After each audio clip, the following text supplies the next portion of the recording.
এই গোটা বিশ্বে বিজ্ঞানের ঝড় চলছে, সব রকম ভাবে বিজ্ঞান আলোচনা হচ্ছে। অনেক বিজ্ঞানীরা বলেছে সূর্যের পাশে দিয়ে একটা নক্ষত্র যাচ্ছিল, তারপর সূর্যের সঙ্গে সংঘাতে ভেঙে চুরমার হয়ে তা থেকে গ্রহগুলি তৈরি হয়েছে। কোন কোন বিজ্ঞানী বলেছেন যে নক্ষত্রগুলি যাচ্ছিল নীহারিকার পাশে দিয়ে, নীহারিকার সঙ্গে সংঘাতে ওগুলা ভেঙে গিয়ে এসব সৃষ্টি হয়েছে। কিন্তু কে সৃষ্টি করেছে এ কথা কোন বৈজ্ঞানিক বলেনি, কোন বৈজ্ঞানিক বলেনি। এই 1 থেকে M পর্যন্ত একবার দৌড়াদৌড়ি করা নাই, কয়েকবার। কোন একটা পৃষ্ঠাতে কোন বৈজ্ঞানিক বলেনি যে অমোঘ সৃষ্টি করছে, না। তারা বলেছে এরকম ভাবে ভাঙচুর হয়ে গিয়ে সৃষ্টি হয়েছে। স্রষ্টার কথা কেউ বলে কালিজারটি বলছিল। আচ্ছা, আমার কাছে অনেক বই বসে প্রায় 10 থেকে 15-20 লক্ষ টাকার কেতাব কাছে আছে। 4টা ছেলে মওলানা পড়ছে, পরপর 4টা বেটা আলেম হবে আলহামদুলিল্লাহ। একটাকে আলিয়া বিশ্ববিদ্যালয়ে ভর্তি করা হচ্ছে মৌলবি পাশ করার পরে। তো এতগুলো বই পুস্তক কালচার করছি একটা উদ্দেশ্যে, সেটা হলো আমার জীবনের প্রথম লক্ষ্য ছিল মালিকটাকে, স্রষ্টাকে বিশ্বে। শুধু চাঁদ দেখতাম রাতের আকাশে, আর দেখতাম তারকা, কিভাবে তারকা ওরা সাজালো, 3 তারা কে সাজালো, এই নিয়ে ভাবতাম। চাঁদ সূর্য কি নিয়ম ভাবে চলছে এগুলো নিয়ে ভাবতাম।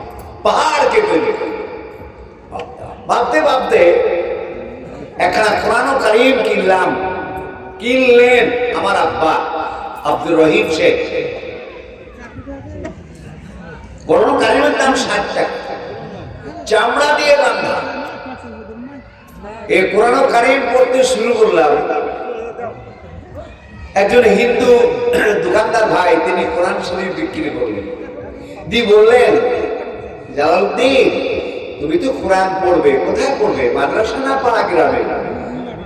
পাড়া গ্রামে পড়লে সেই লোক জানবে, আর যদি মাদ্রাসায় পড়ো এটা ভালোভাবে বুঝতে পারবে। একজন হিন্দু ভাই বলছে। তারপরে পাড়া গ্রামে পড়তে লাগলাম। পড়তে পড়তে আমার বড় ভাই আর আমি, আমার বড় ভাইয়ের নাম জালালউদ্দিন শেখ,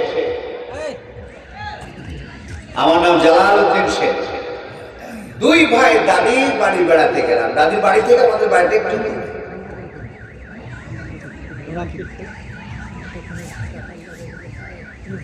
8 চালা ঘর, কুশলের পাতা আর গমের নাড়া মিশা, ওই দিয়ে ছাউনি, বাঁশ, তার সব কাঠামো দিয়ে। রাত্রে টেবিলের উপরে ছিল কোরআন শরীফ, রেলের উপরে, আর ওই টেবিলে ছিল বাতি।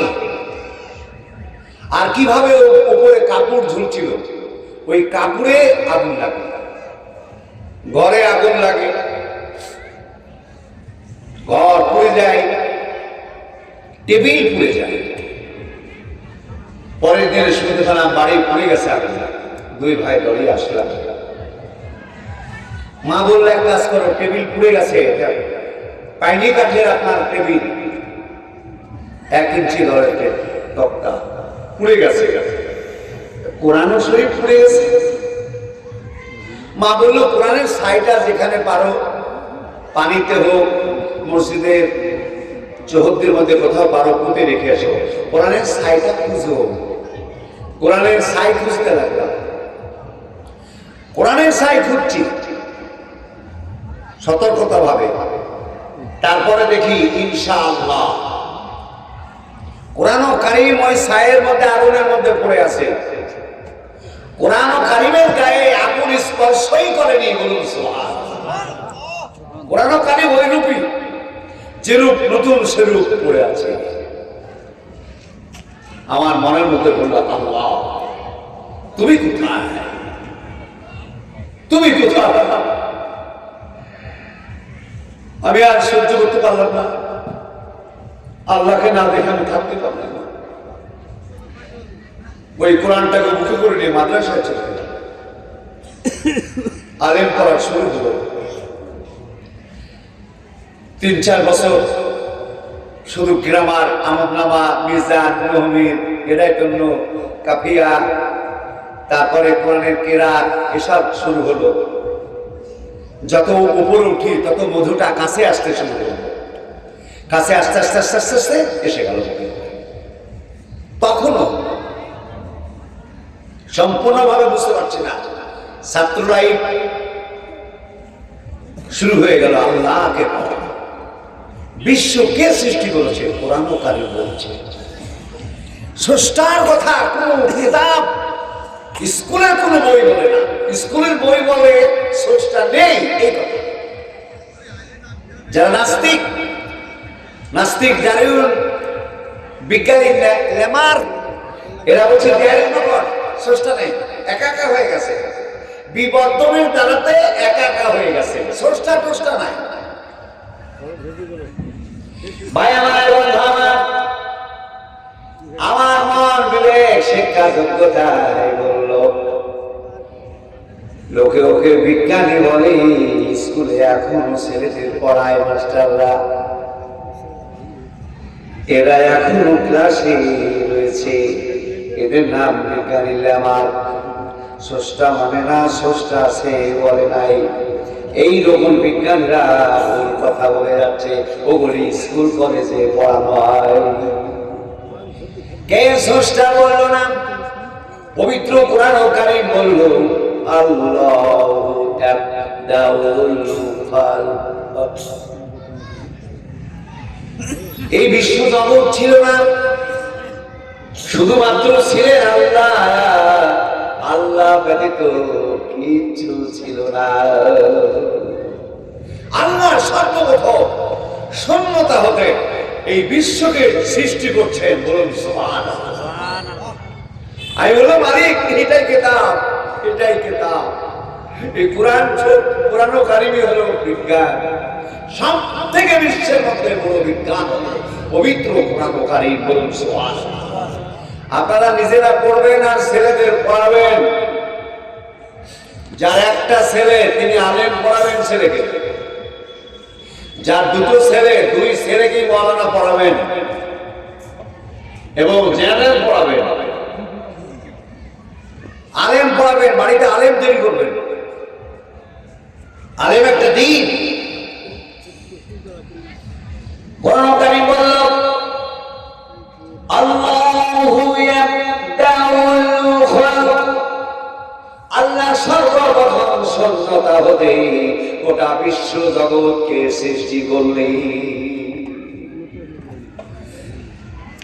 ওই আয়াতের পাশে আরেকটা আয়াত এসে গেছে, সুম্মা ইউঈদু। আচ্ছা, বললো আল্লাহ সৃষ্টি করেছেন শূন্যতা থেকে এই বিশ্ব জগৎকে। এই জগৎ ধ্বংস হয়ে যাবে, সুম্মা ইউঈদু। আল্লাহ পুনরায় আবারও সৃষ্টি করবে, বলুন সুবহানাল্লাহ। এই একবার সৃষ্টি করেছেন, আর একবারও সৃষ্টি করবেন। এসব তসমাস হয়ে যাবে, এইসব মানুষ মরে যাবে, ইন্তিকাল করবে, মাটি হয়ে যাবে, পানির সাথে মিশে যাবে। আল্লাহ পাক মাটি, পানির মধ্যে থেকে, আগুনের মধ্যে থেকে, বাতাসের মধ্যে থেকে আবার মানুষকে সৃষ্টি করবে, বলুন সুবহানাল্লাহ। আল্লাহর এত ক্ষমতা। আল্লাহ কোরআন বলল, আল্লাহুল্লাযী খালাকাস সামাওয়াতি ওয়াল আরদ ওয়া মা বাইনাহুমা ফি সিত্তাতি আইয়াম সুম্মা ইসতাওয়া আলাল আরশ। আল্লাহ পাকের কোরআন কারীম বলল, আল্লাহ তিনি যিনি 6 দিনে গোটা বিশ্ব জগৎ বানিয়েছেন, ওই মহাকাশ আর এই পৃথিবী 6 দিনে বানিয়েছেন, এবং আকাশ আর পৃথিবীর মাঝে গভীরে যা আছে সব 6 দিনের মধ্যেই বানায়েছে। বলুন সুবহানাল্লাহ। কয় দিনে বানিয়েছেন আপনার? 6 দিনে। এই গোটা বিশ্ব জগৎ বানিয়েছেন আল্লাহ 6 দিনে, পবিত্র কোরআন বলছে। আর এর মাঝে যে পাহাড়, পর্বত, সাগর, মহাসাগর, মরুভূমি, গান, বৃক্ষ, চাঁদ, সূর্য, গ্রহ, তারকা, এগুলিও 6 দিনের ভিতরেই। তারপরে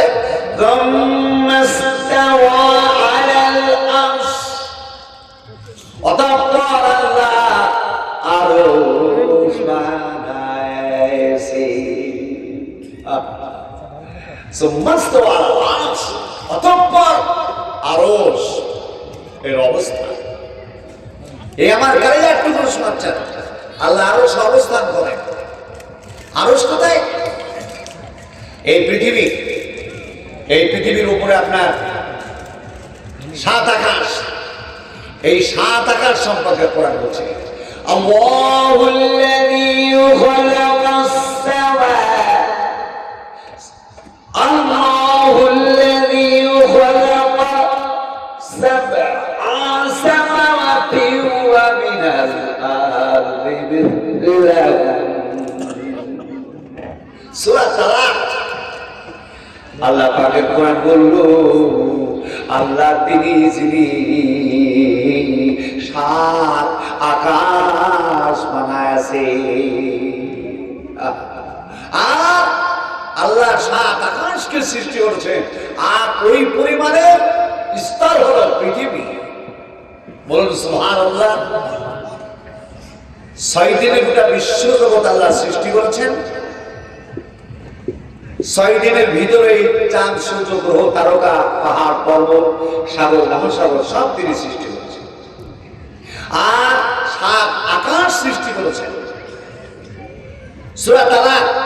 আর ওই 7টা স্তর হলো পৃথিবী। ভৌত বিজ্ঞানীরা আবিষ্কার করলো পৃথিবীর স্তর 7টা, সেটাকে তারা আবিষ্কার করলো। কি কি? একদম তলের যে স্তরটা, তার নাম কেন্দ্রমণ্ডলী। 1000 ডিগ্রি সেন্টিগ্রেড তাপ, আগুন জ্বলছে তলে। তারপরে আপনার 6টা মণ্ডল, 2টো হলো। তারপরে আপনার গ্রহমণ্ডল, এই গ্রহমণ্ডলের 2টো স্তর, একটা ক্রোফে সীমা, একটা নিফে সীমা। এই 2টো স্তর, গ্রহমণ্ডলের 2টো স্তর, তলে 2টো স্তর, 4টা। ওই 4টে স্তরের পরে আর একটা স্তর পাব, সেটা হচ্ছে লাভা, আগুনের স্তর। পৃথিবীর চারিদিকে আগুন খাবে। 5 নাম্বার স্তরটা আগুনের স্তর। এই আগুনে সব পুরে সাকার হয়ে যাব, এই জন্য আল্লাহ পাক আর একটা স্তর সৃষ্টি করেছেন, শিলামণ্ডল, পাথরের স্তর, আগুনের স্তর। পৃথিবীর তলে আগুন, গোটা পৃথিবীর তলে আগুন, আর আগুনের পুরে পাথরের স্তর। পাথর দিয়ে ঢাকা। 6 নাম্বার। আর এই পাথরের স্তরের উপরে বা ভূত এই পৃথিবী। 7 নাম্বার হলো, যদি এই পাথরের স্তরটা না থাকতো তাহলে লাভার আগুনে পৃথিবী পুরো সাকার হয়ে যেত।